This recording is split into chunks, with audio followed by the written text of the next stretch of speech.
అమ్మ నమస్తే. నమస్తే అమ్మా జయలక్ష్మి. లక్ష్మీదేవి స్థిరంగా ఉండాలంటే ఏం చేయాలి? అది ఎంత బాగా అడిగారమ్మా.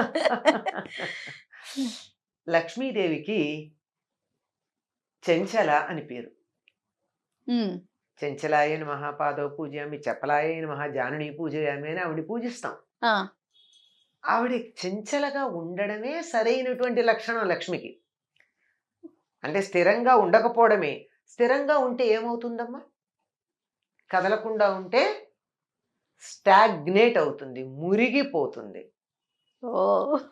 ఇప్పుడు అక్కడుంది.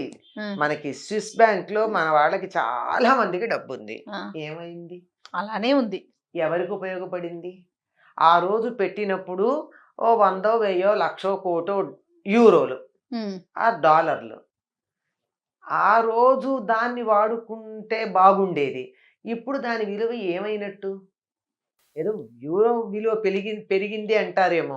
కానీ ఆ రోజు బంగారం కొనుక్కునుంటే నాకింత విలువ వచ్చుండేది. హ్మ్. ఇవాళ అంతే ఉంటే ఏం పెరిగింది? ఆ రోజు నేను పొలం కొనుక్కునుంటే బోలెడు తినుండేదాన్ని. 10 మందికి పెట్టేదాన్ని. దానివల్ల ఇప్పుడు నాకేమిటి లాభం? కనుక ఏదైనా సరే చెంచలగా ఉండడం అన్నది లక్ష్మి యొక్క లక్షణం. సో, స్థిరంగా ఉండాలని కోరుకోవద్దంటారా? స్థిరంగా మన ఇంట్లో ఉండాలి గానీ, చంచలమైన స్థిరత్వం ఉండాలి. ఆవిడ కదులుతుంది. అది ఎలా ఉండాలో చెప్తున్నాను. ఇంగ్లీష్‌లో కూడా కరెన్సీ అంటాం. కరెన్సీ అంటే ఏమిటర్థం? కరెంట్. ఓహో! ప్రవాహశీలము. ప్రవహిస్తుంటేనే దానికి విలువ. కదలాలంటే ఎప్పుడు కదులుతుందమ్మా? వెళ్ళిపోవడం కాదు గదా! ఆహా! వస్తూ ఉంటుంది, వెడుతూ ఉంటుంది. వస్తూ ఉంటుంది, వెడుతూ ఉంటుంది. ఓహో! నీళ్లు అలా ప్రవహిస్తూ ఉంటే స్వచ్ఛంగా ఉంటాయి. ప్రవహించకపోతే వాసనొస్తాయి. వాసనొస్తాయి. నీరు స్వచ్ఛంగా ఉండడానికి ప్రవాహం ఎంత అవసరమో, ధనం కూడా దాని విలువ కలిగి ఉండడానికి అది ప్రవహిస్తూ ఉండాలి. వస్తూ ఉండాలి, ఇక్కడ ఉండకూడదు వెళ్ళి, మళ్ళీ అది వెళ్ళి రీజనరేట్ అవుతూ ఉండాలి. సరే. వస్తూ ఉండాలంటే ఏం చేయాలో చెప్పండి? అది. మీరట్లా అడిగారు అది బావుంది. ఎందుకంటే, హ్మ్. లక్ష్మి తాను ఉంటాను అని చెప్పినటువంటి ప్రదేశాలు కొన్నున్నాయి. తన స్థానాలుగా. హుహుహు. పసుపు, పువ్వులు, ఏనుగు యొక్క కుంభస్థలం హ్మ్. లక్ష్మీప్రదం అంటారు దాన్ని చూస్తే. అంటే ఇంట్లో పెట్టుకుంటే కాదు సుమా చూస్తే. ఆ! ఆ! లక్ష్మీ కళగా కనిపిస్తూ ఉంటుంది. అట్లా చెప్పినటువంటి ప్రదేశాల్లో దీపము హుహు. ఇలాంటివి.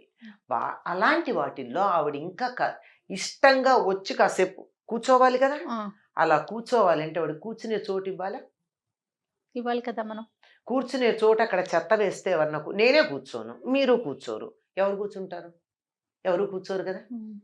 కనుక ఆవిడొచ్చి కూర్చోవాలంటే సరైనటువంటి స్థలం ఉండాలి. శుభ్రంగా ఉండాలి. శుచిగా ఉండాలి. ఆ! శుచి, శుభ్రత అని రెండున్నాయి. ఆ 2 ఉంటే లక్ష్మీదేవి ఉంటుంది. హ్మ్. శుభ్రత అంటే పరిసరాలు నీట్‌గా ఉంచటం. హ్మ్. శుచి అంటే ఇది ప్రవర్తనకి సంబంధించింది.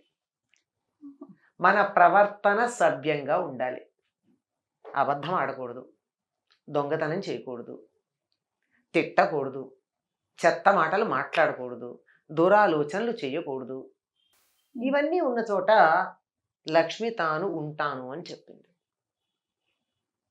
ఇల్లు నాకు డబ్బు కావాలి. బావుంది. కానీ ఇల్లు చిమ్ముకునే ఓపిక లేదే. ఇల్లు శుభ్రంగా లేకపోతే ఆవిడొస్తుందా? ఏదో కష్టపడి ఇల్లు చిమ్మా. లేతే హ్మ్. ఎవరితోనో పెట్టి చిమ్మించా. కానీ నా బుర్రంతా చెత్తే. చెత్త. ఎవరిని మోసం చేద్దామా? ఏం అబద్ధం చెప్దామా? ఏ దొంగ ఎక్కడ ఏది కొట్టేద్దామా? హ్మ్. వీళ్ళు నాశనమైతే బాగుండు. వాళ్ళు అడుక్కు తింటే నాకు సంతోషంగా ఉంటుంది. ఇలా ఆలోచన చేస్తూ ఉంటే అటువంటి చోటికి లక్ష్మీదేవి అడుగు పెట్టదు, పెట్టదు, పెట్టదు. మనకి వరలక్ష్మి వ్రతం మొన్ననే అయింది. అవునమ్మా. వరలక్ష్మి వ్రతం కథలో ఏముంది ఆవిడ గురించి చెప్పారు? చక్కగా ఆవిడ అందరికీ చెప్పారు. ఇట్లా అంతేకాదు పూజ ఆవిడ ఏం చేసుకోమని చేసిందా? వ్రతం. తనంతట తానుగా వచ్చి ఈవిడ కల్లో కనిపించింది. హ్మ్. ఆవిడ ప్రవర్తన ఎట్లాంటిది? అత్తమామల్ని సజావైన ప్రేమగా ప్రవర్తన. చూసుకుంటూ, గయ్యాళి కాక, హితంగా, మితంగా మాట్లాడుతూ, ఉన్నంతలో సంతృప్తిగా చిరునవ్వులను చిందిస్తూ ఉండేది. హ్మ్. ఇదుంటే చాలు గదా! మనం అంటూ ఉంటాం కొంతమందిని జూసి, "అబ్బా! ఆ మొహంలో లక్ష్మీ కళ ఉట్టి హ్మ్. పడుతోందండి" అంటాం. లక్ష్మీ కళ ఉట్టిపడుతోందంటే అందంగా ఉన్నారనా? వాళ్ళేం పెద్ద అందంగా ఏమి ఉండరు. లెక్క ప్రకారం చూస్తే పెద్ద కళ్ళు కావు, కోటేరేసిన ముక్కు కాదు, మంచి రంగు కాదు, ఏమీ కాదు. కానీ చూడంగానే ఇంకా ఇంకా ఇంకా చూడాలనిపిస్తుంది. ఈల వేసి గోల చేద్దాం అనిపించదు గానీ, చెయ్యెత్తి దండం పెడదాం అనిపిస్తుంది ఆ Yes. ముఖం చూస్తే. ఆ, అటువంటి దానికి లక్ష్మీ కళ అంటారు. ఎందుకుంటుంది? వాళ్ళ మనసు బాగుంది గనక. లక్ష్మి స్థిరంగా ఉండాలంటే చాలా మామూలు ఇవన్నీ కాస్త వేగ్గా అనిపిస్తే మామూలుగా ఒక ఫార్ములా లాగా చెప్పాలి అంటే, సూర్యోదయానికన్నా ముందు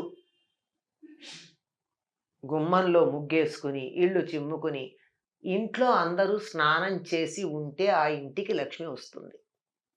ఆలోచించండి ఎంతమందికి వీలవుతుందో. అది సూర్యోదయం తర్వాత మంచాల మీద మనుషులు కనపడితే, "ఆహ్! ఇప్పుడు మన పని లేదులే ఇక్కడ" అని అలా ఆవిడ వెళ్ళిపోతుందట. గుమ్మం దాకా వచ్చి కూడా. ఆ లోపలే అందరూ మెలకువ తెచ్చుకోవాలి. పాచి బట్టలు, పాత బట్టల మూటలు, చెత్త, బూజు, దుమ్ము ఉన్న చోట లక్ష్మీదేవి అడుగు పెట్టను అని చెప్పింది. సాలీడును కూడా స్త్రీ అంటారు. అయినా సరే ఆవిడ సాలీడు ఉంటే ఆవిడ ఉండదు. ఉండదు. ఉండదు. బూజులు వేలాడుతున్న ఇంట్లో, పాచి ఉన్న ఇంట్లో ఉండదు. స్పష్టంగా చెప్తుంది. విప్పిన బట్టలు దరిద్ర హేతువులు. మనకి ఒక జానపద గేయం ఉంటుందమ్మా. ఇంట్లో ఆడవాళ్ళు పాడుకుంటారు. ఆడవాళ్ళు పాడేదే. లక్ష్మీ జ్యేష్ఠ సంవాదం అది. జ్యేష్ఠాదేవిది అక్క లక్ష్మి, అక్క చెల్లెలిది. ధర్మరాజు యుద్ధంలో ఓడిపోయాడు, అరణ్యవాసానికి వెళ్ళాలి, సంపదలన్నీ వదిలేసి అంటే జ్యేష్ఠాదేవి బాధపడుతుంది. ఆయన దగ్గరికి ఎట్లా వెడతాను, నేను వెళ్ళగలిగిన లక్షణం ఒక్కటి లేదు ఆయన దగ్గర ఉంటుంది జ్యేష్ఠాదేవి. కట్టి విప్పిన బట్ట కట్టడే రాజు, ఆడి విడిచిన నీరు ఆడడే రాజు. ఎట్లా పెడతానమ్మా నేను? ఒకసారి కట్టుకున్న బట్ట మళ్ళీ కట్టుకోడు, ఆయన దగ్గరికి ఎట్లా పెడతాను? ఒకసారి కట్టుకుని విప్పిన బట్ట దాంట్లో జ్యేష్ఠాదేవి ఉంటుంది, అంటే మలినం ఉంటుంది కదా. అవును. అందుకని ఆయన ఎప్పుడు అట్లా ఉండడుగా, శుచిగా ఉంటాడు కదా, నేను ఎలా పెడతాను ఆయన దగ్గరికి? ఆడి విడిచిన నీరు ఆడడే రాజు. ఒకళ్ళు స్నానం చేసి వదిలిపెట్టిన నీళ్లు మళ్ళీ స్నానం చేయడం. అంటే మన వాళ్ళు మీకు గుర్తుందో లేదో, ఇంట్లో చెప్తారు, ఒక పూర్వకాలం 10 మంది ఉన్న కుటుంబాల్లో ఒకళ్ళ తర్వాత ఒకళ్ళు స్నానాలు చేస్తూ ఉంటే, ఒకళ్ళు స్నానం చేశాక మిగిలిన నీళ్లు పారబోసేస్తారు తప్ప అందులో ఇంకోళ్ళు ఉన్నాయి కదా అని వాడరు. ఒకళ్ళు స్నానం చేసి వదిలిన నీళ్ళని ఇంకోళ్ళు స్నానం చేయకూడదు, అది దరిద్రం. ఇలాంటివి ఏవైతే ఉన్నాయో ఇవన్నీ చాలా చెప్తాయి. చేటలో పళ్ళను చెరపడే రాజు, ఇలాంటివి చెప్తుందంటే. అంటే పాపం లక్ష్మీదేవి కూడా ఉంటుంది. నిజమే, మరి నేను మాత్రం వదిలిపెట్టి ఎట్లా పెడతాను ఈ లక్షణాలు ఉన్నవాడిని అని లక్ష్మీదేవి అంటుంది. సో తాను వెళ్తాను అంటుంది. ఈవిడేమో నేను ఆయన్ని వదలలేనంటుంది. ఇలా జ్యేష్ఠాదేవి ఉంటే ఆయన దగ్గరికి నేను వెళ్ళలేను, ఒక్క లక్షణం కూడా లేదు నేను వెళ్ళాలంటే అని ఆవిడ అంటుంది. ఇవి లక్ష్మీదేవి ఉండాలి అంటే, అంటే మొట్టమొదట ఇంటిని, ఒంటిని, బుర్రని శుచిగా పెట్టుకుని సత్ప్రవర్తన కలిగి ఉంటే లక్ష్మి. అంటే కరెన్సీ ఏమో తెలియదు కానీ అన్ని లక్ష్ములు ఉంటాయి. ఆరోగ్య లక్ష్మి, సంతాన లక్ష్మి. సంతాన లక్ష్మి అంటే 10 మంది సంతానం కాదు, ఉన్న సంతానం సంపదలాగా ఉండడం. 4 కొడుకులు 4 దేశాల్లో ఉండి ఎవరో ఈడ్చి పారేసే పరిస్థితి ఉంటే సంతాన లక్ష్మి ఉన్నట్ట కాదు కదా. అవునమ్మా, సంతానం వేరు, సంతాన లక్ష్మి వేరు. లక్ష్మి వేరు కదా. ఇలా అన్నీ కూడా లక్ష్ములు. ఏది మనం కావాలని కోరుకుంటామో అటువంటి సంపదలన్నీ ఇటువంటి సత్ప్రవర్తన కలిగినటువంటి చోట ఉంటాయి. మరి లక్ష్మి కావాలంటే ఎట్లా ఉండాలి? ఖచ్చితంగా శుచిగా శుభ్రంగా ఉండాలి. నోరు కూడా బాగుండాలి. అది మనుషులమే కాదు, నోరు బాగుండాలి, మంచి మాటలు రావాలి నోట్ల నుంచి. అద్భుతం అమ్మా. Thank you. నమస్తే. నమస్తే అమ్మా.